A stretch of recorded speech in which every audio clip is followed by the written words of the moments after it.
The most popular bourbon in the world has been stolen. Over 200 bottles of Pappy Van Winkle bourbon have gone missing from a distillery in Kentucky. The loot is worth over $100,000 and everyone joins the hunt. But the case doesn't end there. The theft sheds light on an even larger criminal conspiracy. Buckle up and pour yourself a drink, unless you're driving, because this one is a wild ride. Thank you, everyone, for joining us on this week's episode of Two Crime Newsies. I'm Jen. I'm Tina. Tina is like itching to get started on this one. I love this show. It's good. We're talking about an episode of Moonshiners, True Crime, and Shine. That's a mouthful. It's episode 2 of season 1, and it's called Pappygate Conspiracy. Tina told me about this, and it was a good one. You're welcome. I'm going to set the scene for you here, okay? It's the state of Kentucky, which is known for its horses, bluegrass music, its lush cornfields, and its bourbon. From moonshine in the early days to a plethora of distilleries now, bourbon is truly in the blood in the state of Kentucky. And on the show, we hear from a bourbon expert who says Kentucky is the ideal place for bourbon because of its rich soil, streams, water naturally is filtered by limestone. And inside of these distillery warehouse, there are barrels and barrels that line the shelves, aging the pure liquid gold inside to absolute perfection. And it's a process that's been perfected generation after generation. And you can truly taste the history here. And at the center of all of this, and the center of this $1 million industry, is Buffalo Trace Distillery, which is one of the largest distilleries in the state of Kentucky. And the town at the heart of it all is Frankfort, Kentucky, with its brick-lined streets, its charming, all-American looking downtown, and a sheriff's department that was determined to catch this bourbon-stealing bandit, which I'm going to call him a bandit because my kids love the word bandit, and it's what they say for bad guys. That's what you should title the show. The bourbon-stealing bandit? Yes. Shout out to your kids, you say. Yes, definitely. I'm not a big bourbon drinker, but just the look of bourbon being poured into a glass, having this golden, beautiful color. At this point, it's 7:30 in the morning and it makes me want to have a drink. It really does. And we hear on the show that Pappy Van Winkle 20-year is a wheated bourbon. And because it takes 20 years to produce, it's this super smooth and soft. At the proof that it is, there's nothing like it. And in my notes, I wrote, pour me a cup. Say no more, Jen. You're kidding me, right? What'd you bring? I brought you a treat. What'd you bring me? Okay. Now, I did not bring bourbon because I'm not a bourbon drinker. But I thought that this would be a fun time to try some moonshine. Yeah. And so I picked us up a bottle of Old Smoky Tennessee moonshine, and its flavor is butter pecan. I feel like that's perfect for this episode. Are we gonna drink and do our episode? We can either sip a shot or we can put it in a coffee. What do you want to do? I just want to drink it over a little bit of ice. Let's sip a shot. Let's make one. All right, let me go grab a cup. Okay. So we have our drinks. Cheers. Cheers. Oh, that's Whoa, yummy. That is so good. That doesn't even taste like alcohol. It just tastes like dessert. Yeah, it's good. Good one, Tina. We're ready to go. Now that we have our drinks, we start the show with a guy named Tim Smith, who I really liked. So he opens up and he is just in jean overalls, no shirt on, with a military combat desert hat on his head. And he's driving an old pickup truck down a country road. And Tim is a legal moonshiner. Now, I've had some of his moonshine before, and it is good. He says in Kentucky, bourbon is the heritage. And when people can't get the best stuff, even if they're living right here where they make it, that's when people start taking matters in their own hands. You've had Tim's moonshine? I have. I got it in California. You got it in California? I know. Totally random, right? Because we can't get it here, but I got it in California. I remember watching the show Moonshiners and he went legit. I remember I was somewhere and they sold it. And so I picked it up and it was good. My husband and I love to watch moonshiners. Tim and Tickle are our favorites. Tim is such a fun storyteller. And I'm so excited about this show because I could watch Moonshiners True Crime and Shine all day. I hope they never run out of stories to share. But pro tip, when you're watching this show, you'll want your captions on. Tim has a bit of a heavy accent, and you don't want to miss a word of what he says. It's so good. I like Tickle, who's another character Tickle's that we great. meet. Not to mention, like, to have the name of Tickle. How can I you want a not love fun Tickle? name like that. Yeah, he's great. But yeah, I'm jealous that you've had Tim's moonshine. I gotta go hunt for it. I forgot because it's been a while since I watched the show. I'm Yeah. gonna pick it back up now that I've seen that. But I definitely forgot that he was selling his moonshine at some point. Go hunt. Well, we learned on the show that 200 bottles of Pappy Van Winkle 20-year-old bourbon whiskey goes missing from the Kentucky distillery Buffalo Trace. The narrator says this, and I'm all in. And I love this narrator because it's the same guy who narrates the original Moonshiner show. And hearing his voice makes me so excited to watch this episode. It brings me back to all the memories of watching Moonshiners with my husband.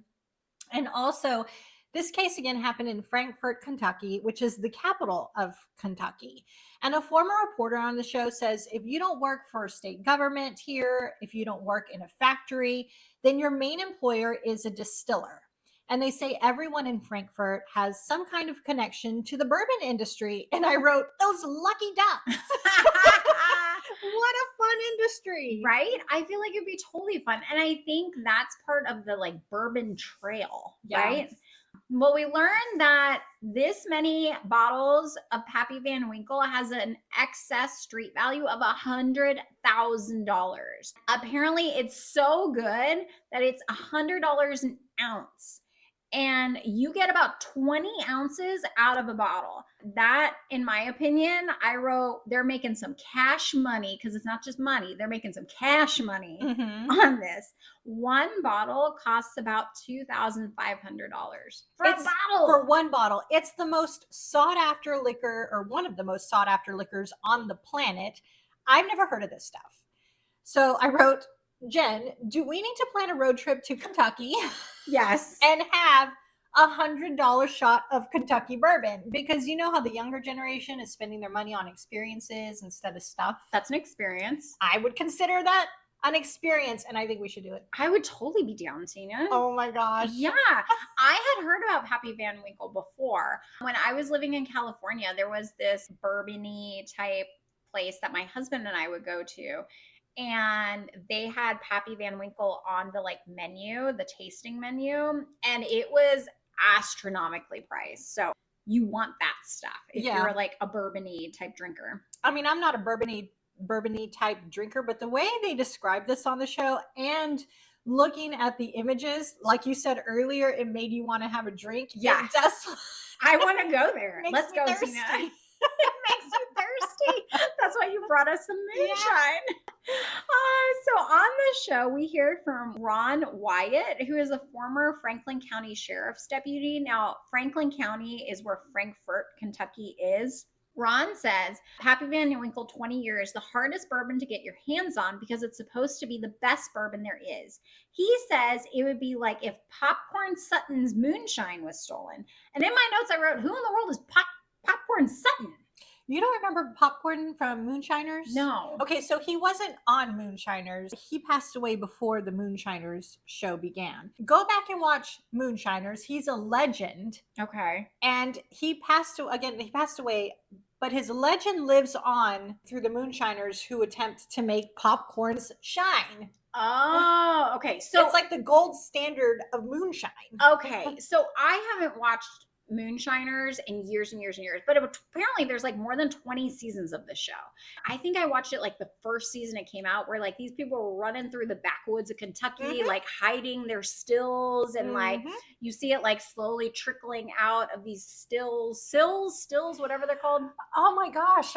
Stills. Yes, I believe. So that's the stuff that I remember. And like at the time, the police department and the sheriff's department was like trying to find out where these stills were. Yes. Is that kind kind of the Yes. premise still? Yes, it's so good though. I think it's really well done the way they do it because it keeps you on your toes. There's a lot of suspense.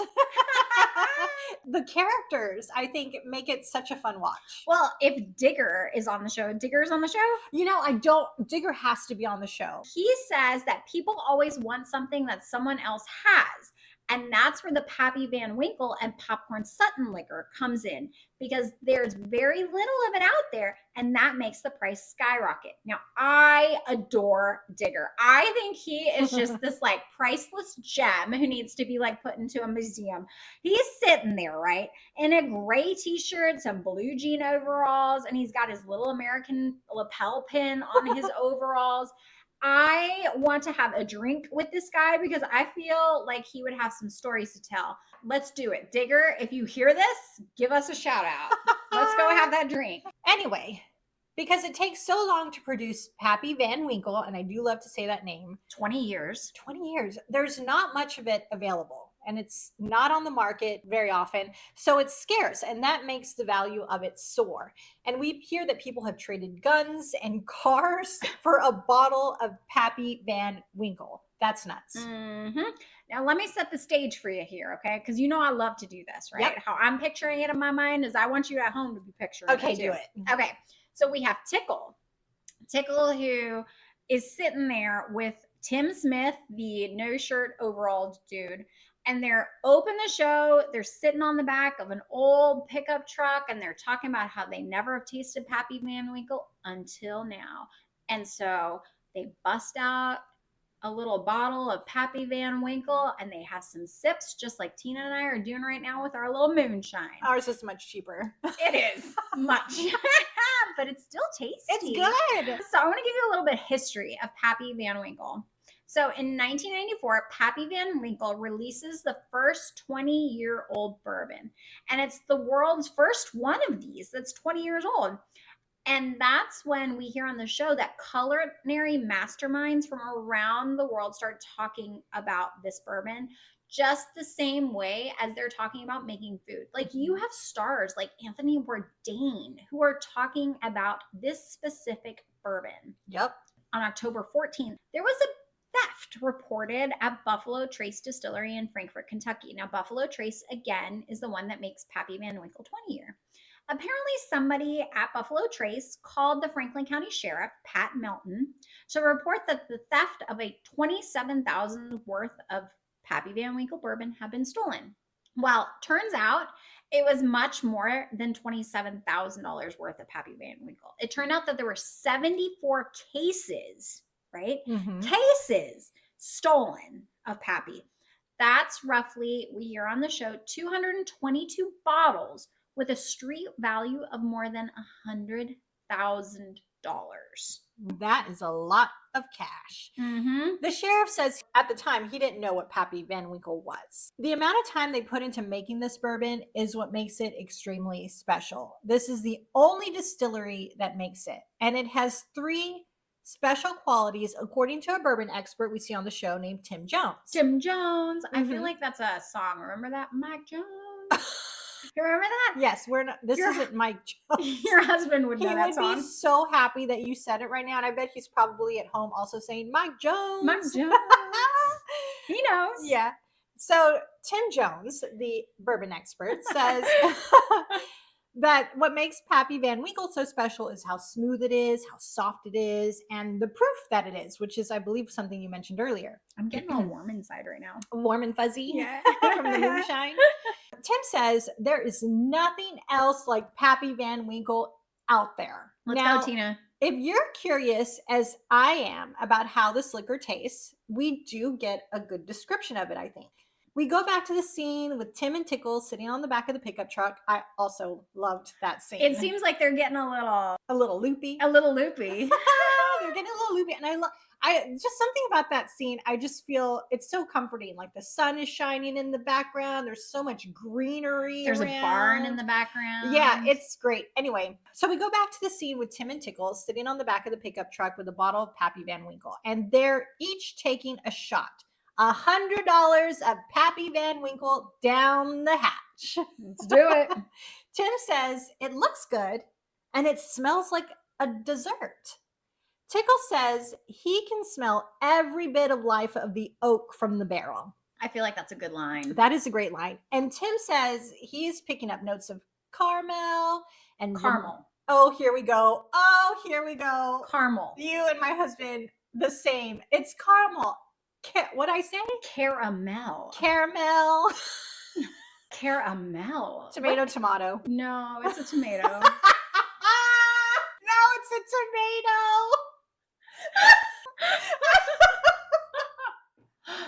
I love you.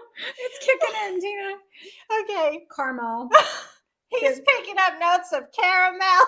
Okay, fine. Caramel. That is so weird to say. He's picking up notes of caramel and vanilla. And he says it has a full, bold flavor, but it's also smooth. You're still laughing.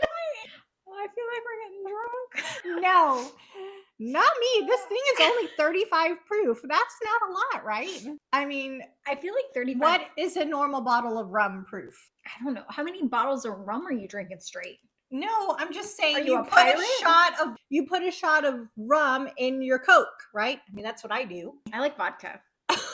Well, that also is probably more than 35 proof, I would think. I don't know. Anyway, Tim says that Pappy Van Winkle has a dry finish to it, like a good wine. So at this point, the missing cases include 195 bottles of Buffalo Trace Pappy Van Winkle 20-year. And apparently when this gets out to the media, the sheriff says it was like a bomb went off in Frankfort, Kentucky. News stations from all over the world came crawling to Frankfort, Kentucky.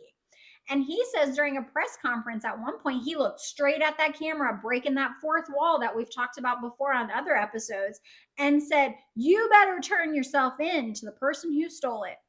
But nobody listened to the sheriff. Nobody. Of course not. No one's going to be like, "Hey, I did it. I did stole it." And the term Pappygate was used in a newspaper headline, and that stuck. Mm-hmm. According to the show, Buffalo Trace is one of the biggest distilleries in Kentucky, and it's been there in the same spot for about 200 years. Until Tina and I get there. Why is the bourbon so good in Kentucky? You mentioned this earlier. Mm-hmm. And bourbon expert Tim Jones says it, that Kentucky is the ideal place to make bourbon. There's fertile soil to grow all the corn they need. They have an amazing natural source water where it filters out certain minerals and adds certain minerals that work great for distilling and aging. And I wrote, how cool is that? That's super cool. Mm-hmm. Here we also see a video of the water stream with some lush greenery around it. And it's making me thirsty. It's making you thirsty. Drink up, my friend. So the sheriff says at this point in the show that they suspected it had been an inside job because not any ordinary Joe Schmo off the street can walk into a distillery and steal 74 cases of bourbon. No force was used to get into the area where this bourbon is kept, and the boxes in which these bottles are kept are not labeled. So unless you work there, you don't know, one, where this bourbon is, and two, that it's in these specific boxes. So this person knew where to go. And at this point, Buffalo Trace didn't have pretty much any video surveillance of this area. And I'm also thinking at this point, it has to be an inside job. Correct. So the police and sheriff's deputies started collecting statements from employees, and they interviewed over 100 people. Now, everyone told them, no, they weren't involved, that I didn't do nothing type thing. I mean, realistically, who's just going to be like, yep, I did it. It was me, realistically. So the sheriff says that at this point, 10 people admitted taking a bottle or two. And I wrote, wow, good detectiving, y'all.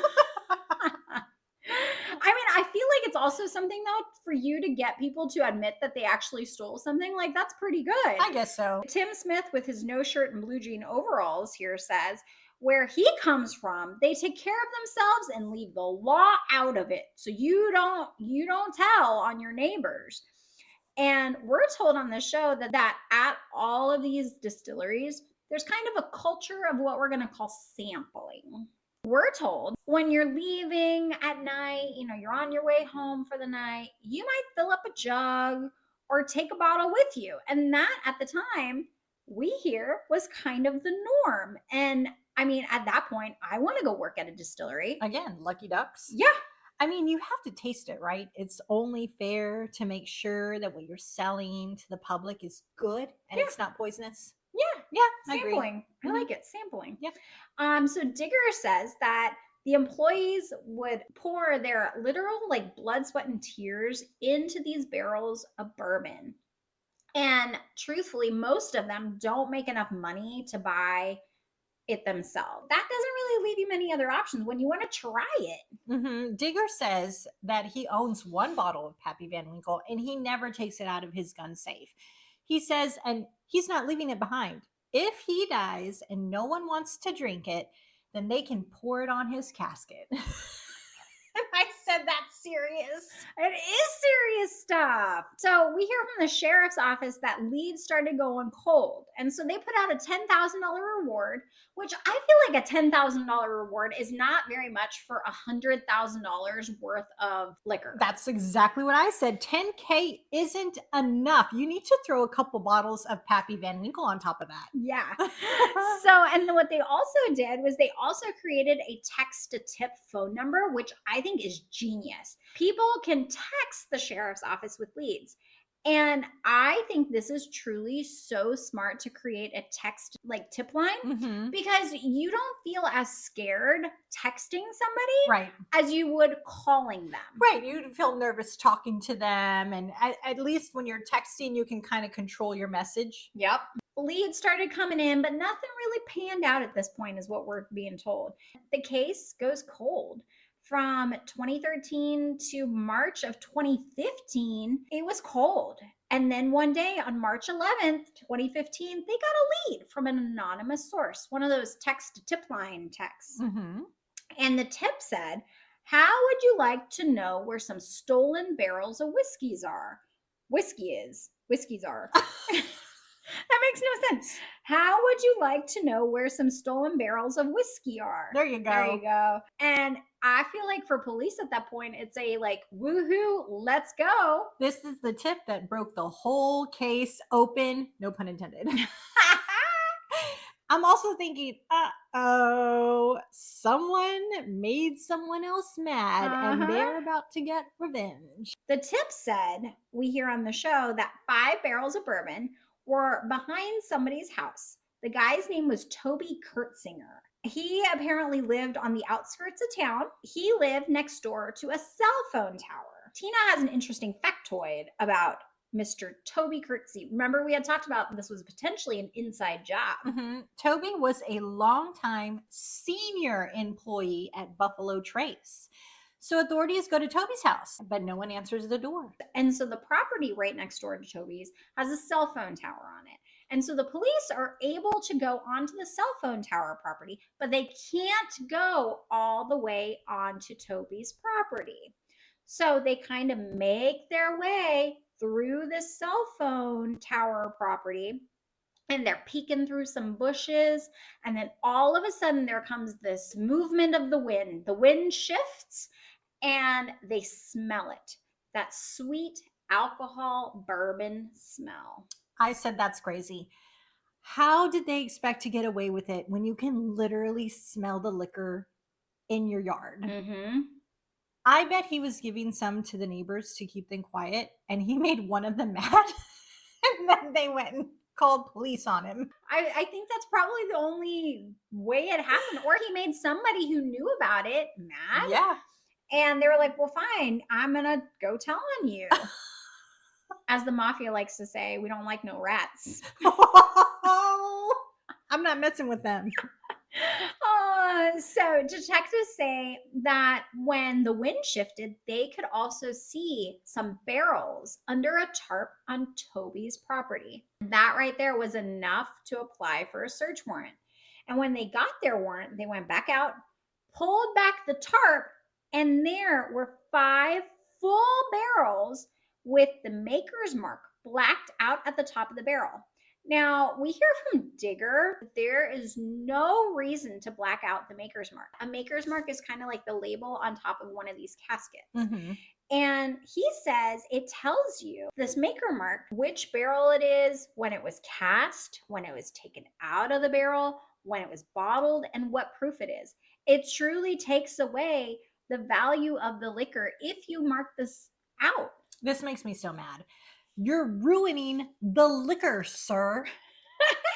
Think about how valuable this liquor is because it's been sitting and soaking in these aged barrels and the flavors that are coming from there.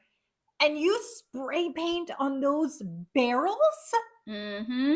That has to somehow affect the quality of this liquor. The paint is soaking through the wood at some point. Ew. That's gross. So you're like drinking paint. And what's the point of painting over the maker's mark anyway? I mean, anyone who sees these barrels in someone's backyard is going to know who they belong to. And I wrote, what a donkey. So the police at this point applied for another search warrant to look inside the house because you have 5 barrels in the backyard. Like, I want to know what's in that house of theirs. The search warrant is granted. And in the bedroom safe, investigators find steroids. And we're not just talking about like a little amount of steroids. We hear about a lot of steroids and lots of guns and lots of cash money. And I think that is spicy. Not only do they steal bourbon, they're also dealing drugs too. That's being naughty. Whoa. So Toby and his wife aren't home when they find all this stuff. Yep.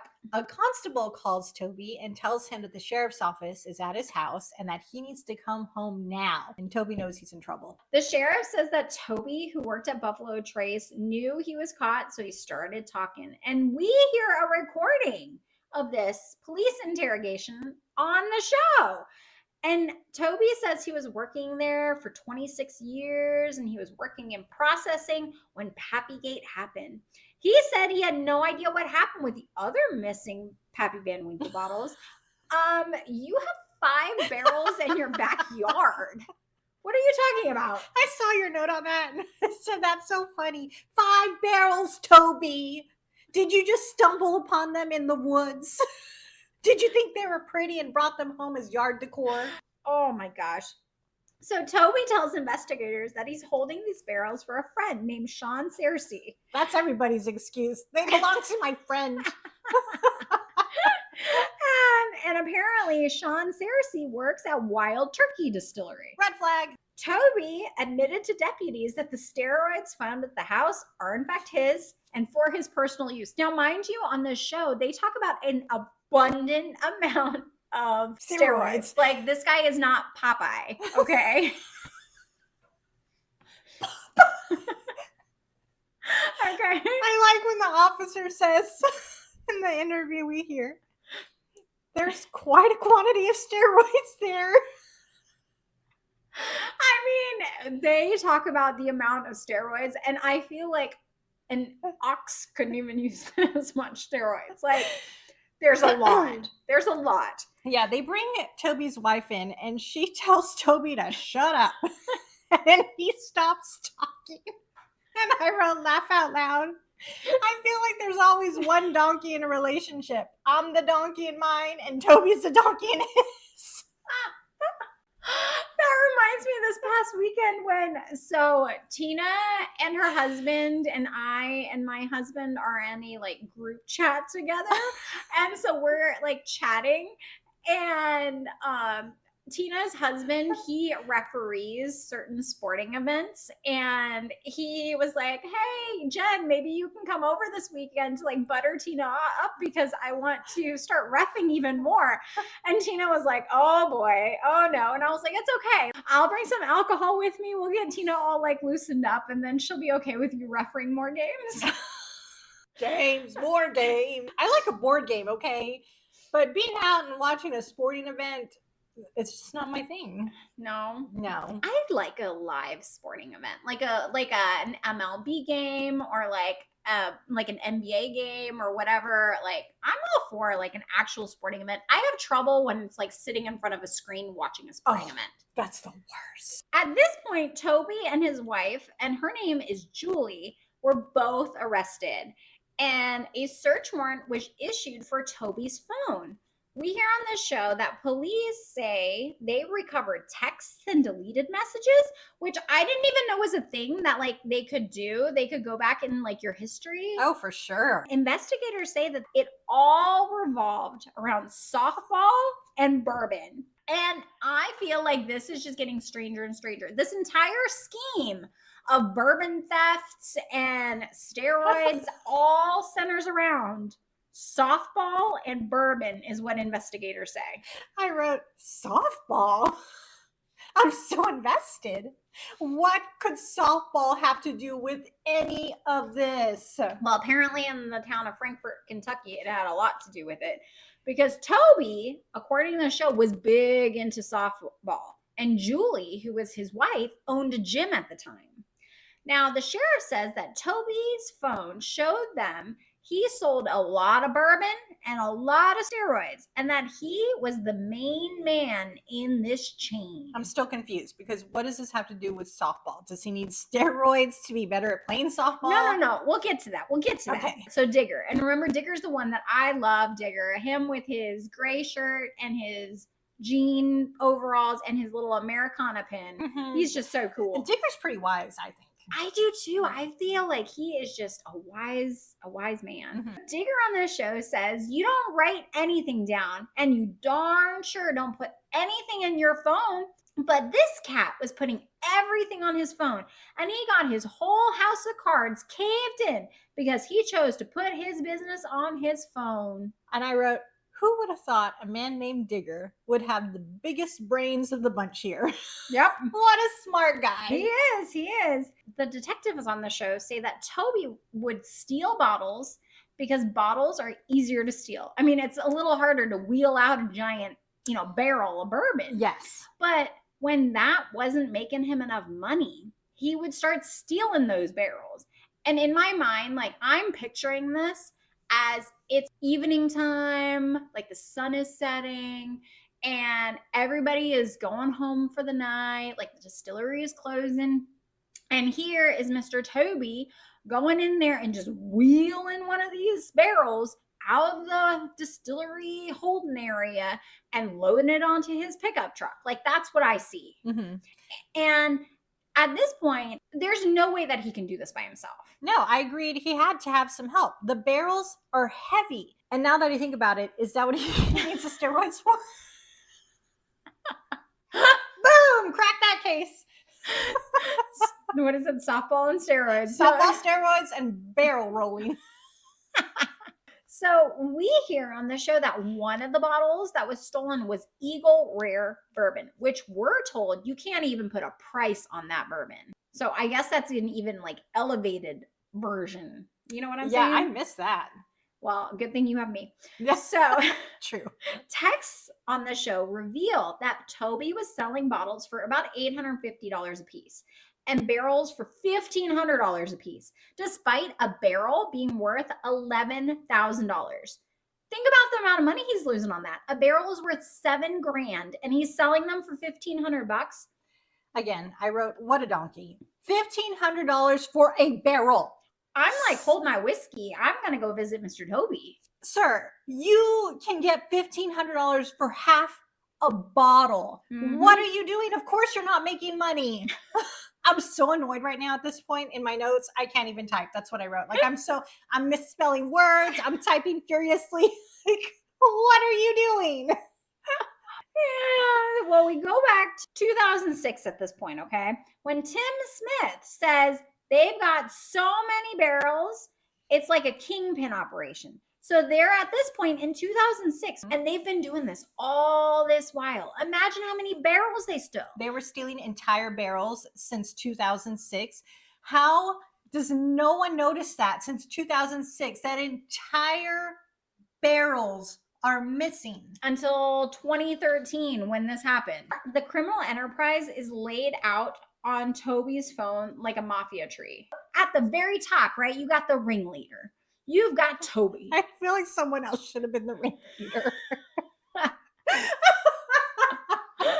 Followed by his second in command, and that's his barrel man. and he controls where the barrels go. And his barrel man is somebody by the name of Sean Searcy, who, remember, he worked at Wild Turkey Distillery. So the sheriff says that Sean drove the truck with barrels in it for Wild Turkey. And he and Toby would put the stolen barrels into a family's barn and work on making the sales of the barrels.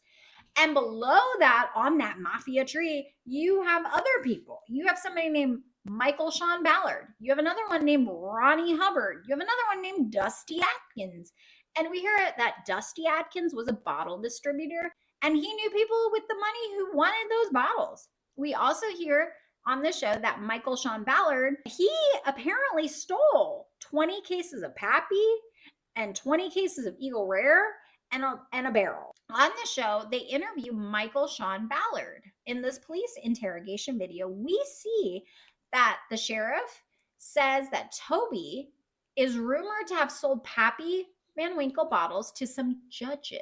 And it was rumored that he also sold to some law enforcement. And the sheriff at one point says that there was one other person from another agency, meaning like law enforcement, that was involved in the case. And at this point, I'm like, cut to that dramatic music. Or we hear from a sheriff's department deputy named Ron White that a detective with the Frankfurt Police Department named Mike Wells was getting bottles of Pappy from Toby, and that he was also splitting steroids, is what the show says. Whatever that means. Whatever that means. All allegedly. Mike Wells, the police officer, knew Toby through softball. They were friends. Softball. There is finally that connection. There is that softball connection. We hear on the show a police interview with Officer Mike Wells, and he says that he had talked to Toby about the missing bottles of Pappy when the case first had happened, and Toby had told him he didn't have anything to do with it. The sheriff, Pat Melton, says that they found out during the investigation that this theft had been going on for years. But all these players started getting greedy. And at this point, we go back to Tim in his overalls and Tickle sitting on the back of that pickup truck. And you can tell at this point, too, like they've had a couple of drinks. Like they're feeling good. And Tickle tells Tim that when he was locked up, he had made some liquor, and that he had traded that liquor for 4 ham sandwiches. I feel like that is like the perfect description of the show. 4 ham sandwiches in exchange for a shot of liquor. These two are gold. They really are. I can see why Moonshiners has been running for a while. It's good. It's good. So on the show, we hear from Brad Bowman, who is a former Franklin County reporter, who says that everyone was given immunity to come clean and plead to a lesser charge and agreed to testify in this case against Toby in case it was ever decided that he would go to trial. And deputies say that they interviewed a bottom level guy named Greg Engler, and he admitted to taking cases of Pappy Van Winkle from work at Buffalo Trace in years prior to this. And he says on the show that he took 8 to 10 12-bottle cases, meaning he admitted to taking between 100 and 120 bottles of Pappy, despite 190 bottles being reported stolen. So the numbers just aren't adding up here. We hear that Greg was stealing bottles in the beginning, and this is what started it all.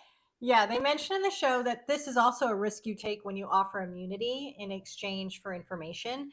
Someone might tell you something like this, and then nothing happens to them because they have immunity. You can't go any further. So we hear that Toby stole and sold bourbon for more than a decade. And I'm talking cha-ching. Think about that. We hear detectives that they recovered, okay? So they still recovered 21 wooden barrels of bourbon valued at $31,000. They recovered a stainless steel barrel of Eagle Rare valued at $1,500. Contents of 3 or more barrels of bourbon valued at about $4,500. Bourbon in mason jars valued at $4,500. And 28 bottles of Pappy Van Winkle valued at $23,800. And get this, 20 cases of Pappy and Eagle Rare valued at $102,000. That's a lot of bourbon. That's just what they recovered. Someone on the show mentioned they estimated that all together, with all of these people taking stuff since 2006, that there was probably $1 million worth of liquor altogether. That just vanished. Wow. Install those security cameras. Seriously. So we hear that some of the bourbon was traced to Texas, down to New Orleans, to Florida, Indiana, and 6 counties around Kentucky. And after the case, the bourbon went back to the distilleries. And you know what the distilleries had to do? They destroyed it. Oh, that hurts. They did this in case that any of the bourbon had been tampered with, which Tim Smith says all that bourbon got destroyed. Now, that's the real crime to me. I agree with you there, Tim. Yes, that's what I was thinking when they first recovered the 5 barrels from what's-his-name's backyard. They have to destroy it because you can't sell that stuff to the public. You don't know if it's been messed with. It's just, what a waste. Digger says he thinks some of the bourbon, when it was being held by police in the evidence department, that some of it made its way out of there. We're told that hundreds of thousands of dollars worth of this liquid gold was poured down the drain. How terrible is that? So Toby and his wife, Julie, were charged with engaging in organized crime and trafficking in a controlled substance. In the summer of 2018, Toby was sentenced to 15 years in prison. And we learn on this show from the sheriff that since Toby didn't have a criminal history, he got out in 30 days due to, in Kentucky, what's called the shock probation. Apparently, shock probation is what happens to you if you go to prison and it's so shocking that it scares you straight. And for me, this is like a flashback to my prison story. Yes. Because I never want to go there again. I was there for a day visiting the prison, and I was abandoned by the prison guards that were supposed to be with us. And never again. Yeah, we talked about this on the jailbreak episode. Jen didn't actually serve time in prison. She was just visiting with the class, like a field trip sort of thing. Yep. A fight broke out while she was surrounded by prisoners. In the yard. Yes, she's obviously fine and lived to tell the tale. Nothing bad happened to her or the rest of the class, but what an experience. It was terrifying. So if you want to go back and hear my prison story, you can listen to it on the modern day Bonnie and Clyde episode. Ugh. Still, flashbacks, nightmare. So you have firsthand experience, kind of what a shock probation could feel like. Yeah. Julie, at this point, according to the Kentucky newspaper, the State Journal, they published an article in 2018 stating that Julie was sentenced to a year in jail, but she received probation because she met the terms of a 2-year probation period. She also lost her gym, according to the show, and no one else was charged, but we learned that Sean Searcy lost his job at Wild Turkey, and Mike Wells had to go find work in another city. I feel like that kind of makes sense. Yeah. Once this theft happened and the media attention was brought to it, apparently distilleries really enhanced their security. Obviously. It's about time. But when it comes to the liquor, greed, and fast money, I think it's only a matter of time till we hear about another Pappygate. Yeah, they did mention that Pappy is now under lock and key, but I'm not sure if they mean literally. Yeah, I mean, maybe they have a lock on the door. So I wanted to know, where are Julie and Toby now? And according to Esquire magazine in 2021, Toby Kurtzinger was working as a painter in Frankfort, Kentucky. And I did some sleuthing and found out that Julie Kurtzinger is a realtor in Franklin, Kentucky, and she's sold hundreds of homes. She's really a successful realtor. So she's really like turned everything around. And I wrote, I'm happy for her. Sounds like business is on steroids. I'm just being punny. I do really hope there were some lessons learned here and everyone is on the straight and narrow, for real. Do you know what I love most about this show? What's that? It was such a light and fun story. Your kind of story. I felt like I was just listening to some townspeople talk about some little rascals that got themselves in trouble back in the day. townspeople and little rascals. What are we? Little House on the Prairie? Yeah. And it ends on such a note of those crazy kids. They sure did cause a ruckus. Oh my gosh, here we go. Hope it doesn't happen again, but it might. Anyway, Oh my gosh. if you haven't done so yet, pour yourself a cold one. Go watch Moonshiners, True Crime and Shine. It's good. And if you had a good time today, if we made you laugh, and if we made your day, Yep. leave us a 5-star review because reading those reviews makes our day. Yeah, I love it. We just got a couple of new ones, and every time Tina sends me a review, it just you get so excited. Warm and fuzzy. Yeah. Well, I hope you had as much fun as we did We had too much fun. doing this episode. Okay, All let's right. cheers. We hope to see you guys again next week. Bye. That was fun. Mm-hmm.